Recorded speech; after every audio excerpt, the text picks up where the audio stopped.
All right, it is Monday. Happy Monday, and thank you for joining us on DC News Now. For the news at noon, I'm Shanika Grimshaw. And I'm Mark Hall. And I'm meteorologist Damon Matson. I mean, guys, it's hot. It's hot. Yeah, we're looking at the National Mall, and I was telling, before the show started, I was telling Damon, I went outside about 30 minutes ago, and I didn't stay out long.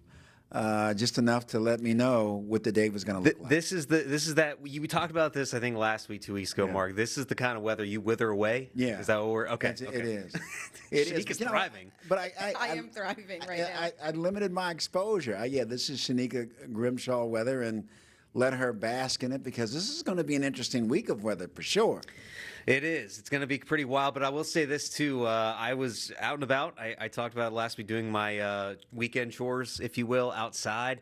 And man, yesterday it kind of caught me a little bit. I'm like, okay, there's that summer heat and humidity. And I'll tell you what, we're all about to be feeling that. Now, I will say the humidity levels may not reach to the level that we would normally see in July, August. It's not going to be that horrendous, but I mean, my goodness, we're already approaching 90 degrees across the board. Leesburg, Waldorf, Fredericksburg have shot up to 90 degrees already, and we still have several more hours for these temperatures to rise as we go throughout the rest of the day. So the mid-90s very much within reach, and we're likely to get there later on today. Now, there may be a couple of spotty mountain showers and storms to the west that could help cool things off across some of our mountain counties. But around D.C., no such relief going to be found out there today. So we're going to be feeling it, and we're going to be testing some records. Now, it's likely that we don't see many broken. We could tie a record there in Hagerstown, Winchester.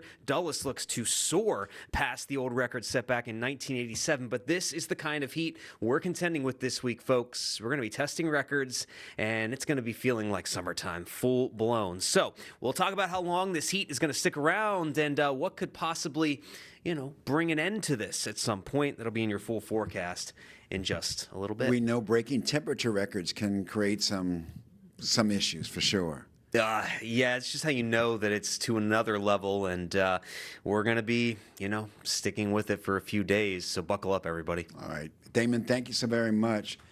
All right, Shanika, happening right now, our top story. 2 people are dead after a domestic incident in Alexandria this morning on Canterbury Square. Police say that they got a call about a woman injured in a shooting in an apartment complex.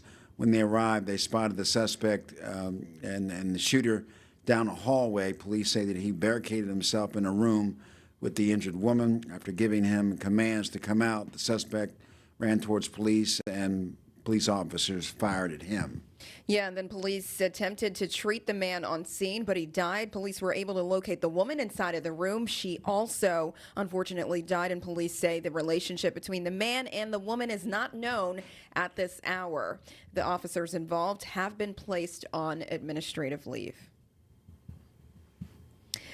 Also today, chaos at Navy Yard, and that's at the Chipotle in Navy Yard. This happened on Saturday on First Street in Southeast. So police say multiple teens, they were fighting inside of the restaurant.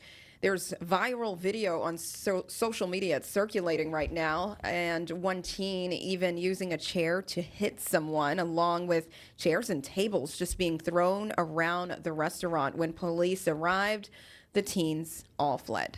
Hey, let's keep in mind, Shanika, again, it's a small percentage of the teenagers. Mm-hmm. So that means that the vast majority of teenagers in D.C. and the surrounding region don't create chaos, don't create problems. And it's just an unfortunate situation that continues to get worse and worse and worse. But yet it's still, we have to remind ourselves, it's a small percentage of young people that are screwing it up for all the other young people, and then they all get lumped into one category. Yeah. And it's just an unfortunate situation that just, you just kind of wonder what can be done to address this. And, council members say that they're looking at other alternatives, and it's just kind of tough to come up with other alternatives when, you just think that the only thing that can really be done now is to really enforce the curfew. And then I think Janine Pirro was talking about, holding parents accountable. I'm not sure how you do that.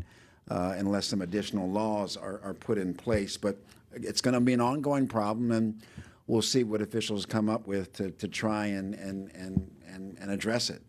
Also happening today, a man accused of going on a carjacking spree is expected in court in Prince George's County. 68-year-old Larry Simpson is accused of shooting 4 people and critically injuring 1 man in the East Riverdale area. The man who was critically injured during the shooting is expected to survive.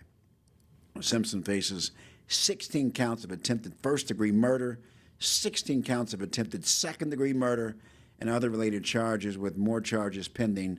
That hearing starts at 1:30, and we're going to have much more coming up on that story on DC News Now at 4 and 5. Which you'll be on. Oh, absolutely. All right. Take a look at this, Mark. Shattered glass at Georgetown Cupcakes. Yes, you could see it right there. That's after a beer keg was thrown inside of the store on Sunday. An employee told DC police that she was inside of the store when it all happened. She immediately went to the back of the store for her safety. Anyone with any information on who may have done this is asked to contact police. And, you know, those folks who know Georgetown Cupcake, it's been there for many years. Yeah. There are multiple locations as well, Georgetown being the very first location. And it's pretty sad to see. I mean, there are times where you see the line wrapped around the store, the building, just to get those cupcakes, which are good.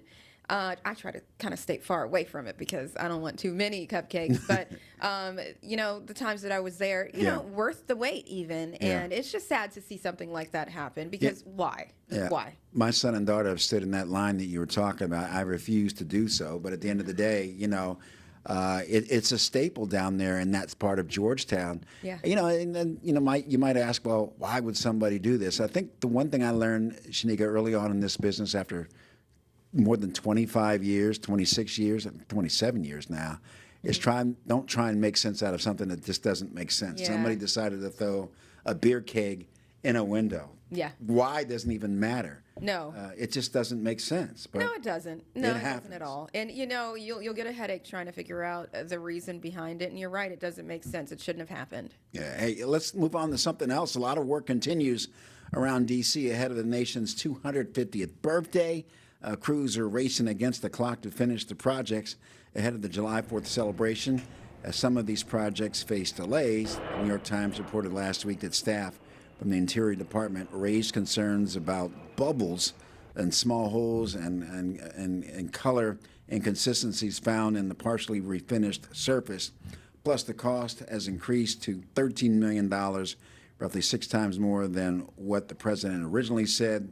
President Trump addressed the extra cost on Saturday and attributed them to the extra materials needed to complete the project and make it a special event for all to enjoy. Visitors told us that they're anxiously awaiting to see what the pool will look like once it is finished. Man, it's a lot of work going on. Excited to see what they have a store, you know. It's a lot of, I was telling my friend here that it's usually water, it's nice, but if they're fixing it to do something better, man, I'm excited to see what happens.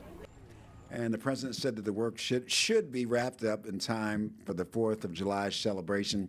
Shanika, should be is not an option. It will be. You can book it. That everything will be ready for the July 4th celebration for sure. Oh, yes.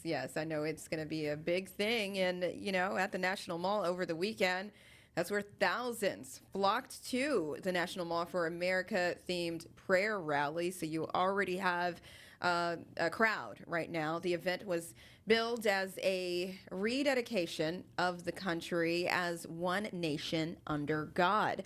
So President Donald Trump addressed the crowd through a video message, and most speakers at the event celebrated Christianity's ties to American history.